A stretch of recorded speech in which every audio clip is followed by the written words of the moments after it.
Welcome everyone. Hail to my fellow Selvan citizens. I am the prophet of Pagulane. Come, join me by the fire. Sit a while and hear a thrilling and dramatic tale like no other. Walk the path with me amongst the gods of old in each chapter of Book 1, Fall of Immortals.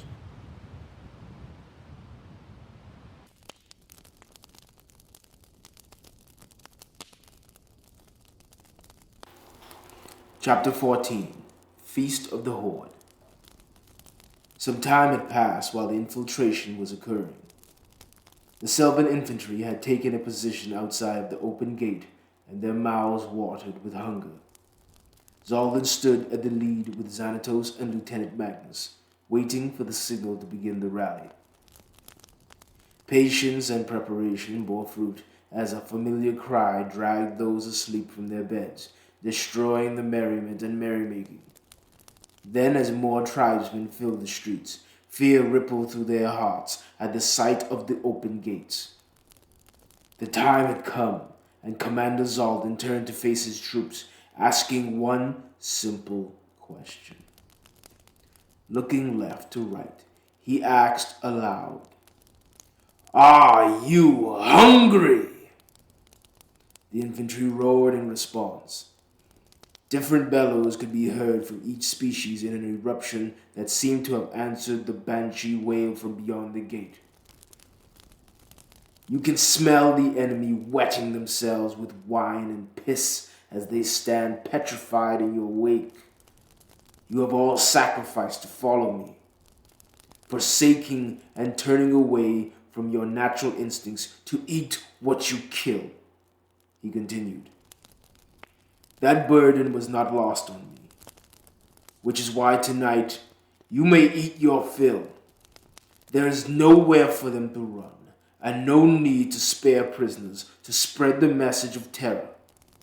What will transpire here tonight is the message. Thunder beat the clouds as Zaldin spoke. The storm will serve as your battle drums. Their slaughter will be your song. Now wash over this city like a wave of death and claim it, for the glory of Selva. Zaldin concluded in a long, rallying cry, gesturing to Magnus to unleash the horde and begin the assault. Magnus began the charge in a gorilla stride, shaking the ground beneath his knuckles toward the gate and with a wave of teeth and fangs behind him. The sound of a stampede roused the guards from their fearful stupor. "To arms!" one cried out. The raiders scrambled to raise the alarm and distribute weapons. "Quickly, close and brace the gate!" another yelled out to his kin. The time to organize had not been nearly enough, however, as screaming and panic ensued, and the nocturnal horde began appearing out of the darkness, trembling the earth as the infantry penetrated the city. Magnus spearheaded the carnage, his mighty gauntlets trampling, smashing, and knocking raiders through the air. Some would prefer that be their fate, as others suffered being pounced on by starving predators. Few in the Selvan horde even drew their weapons, preferring to let their instincts take over and rip through the enemy with their claws and jaws. Xanatos stayed behind with Zaldin, watching as campfires and torches of light turned into wild blazes in different parts of Market City. The alert traveled through word of mouth throughout the city that the enemy had breached the gate and reinforcements were desperately needed. Buildings were being destroyed by charging bulls and tusked boars. Women and children were being taken, and the city was being cleansed with the satisfaction of urges. The commotion drew a large number of raiders away from the tower, running to fight fires and combat the enemy. A few Selvan infantrymen were slain as more reinforcements started to pour into the lower class sector, where the primary engagement was taking place.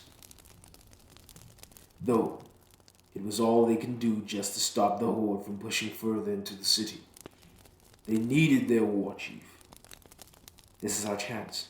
The main force has lured them away, and it will take time for their leaders to organize a response, Milian pointed out.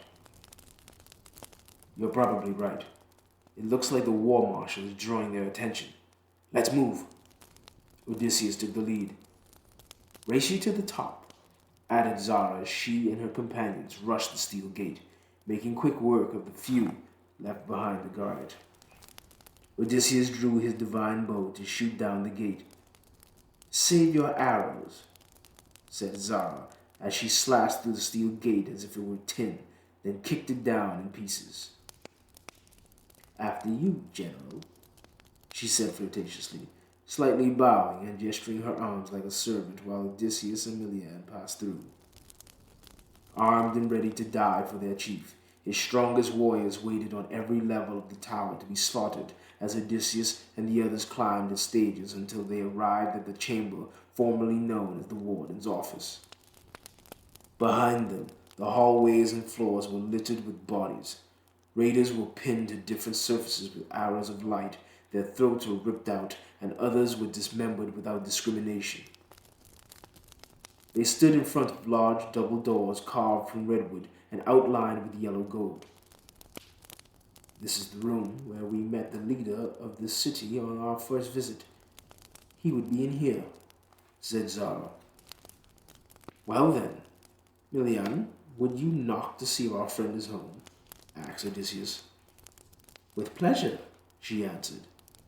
She then stepped forward and kicked the large doors open. Zara and Milian followed Odysseus into the room. To their surprise, what they found was not a simple axe-wielding Neanderthal, but a massive behemoth sitting in a large chair. That's him. That is our target, said Zara. The war chief was fully armored when they arrived. His large sword was leaning on the wall beside him, and he seemed to be waiting, anticipating his enemy's appearance. His beard was dark and braided in a manner common among his people. He was of a Herculean stature, and his muscles were sculpted in formations that only could be acquired from a life of combat. He had a stocky build and looked like a large dwarf from afar. The war chief stared at the three intruders, leaning his head on his mighty fist. Nordic rune markings were tattooed along his arm, and he wore a black cloak with the fur of a black bear woven into the shoulder plates. When they entered, Zara noticed the warden's desk was missing, and the glass door leading to the balcony she expected to be behind it was shattered. The room otherwise was unharmed. Aside from some splatter of blood and viscera on the floor, the room was still fit to be a king's office. That is an impressively large man, observed Odysseus. He is a demigod. Zara's response drew her companion's attention. Would you care to repeat that? Asked Milian. His people call him Poeg-Tyr. His battle prowess made him his clan's champion, and led them to believe that he is the son of their war god. As Zara enlightened her comrades, Poeg sat upright and grabbed his sword beside him. You know much for one who I've never met, said Poeg. His voice was as deep as a bear's roar. I learned much from your clan as I feasted on their souls, Zara replied. Drawing my forces away and sending his elite to dispatch me during the commotion. Your commander Zaldin is quite formidable. I look forward to killing him on the battlefield after I throw your heads at his feet, bellowed Poeg.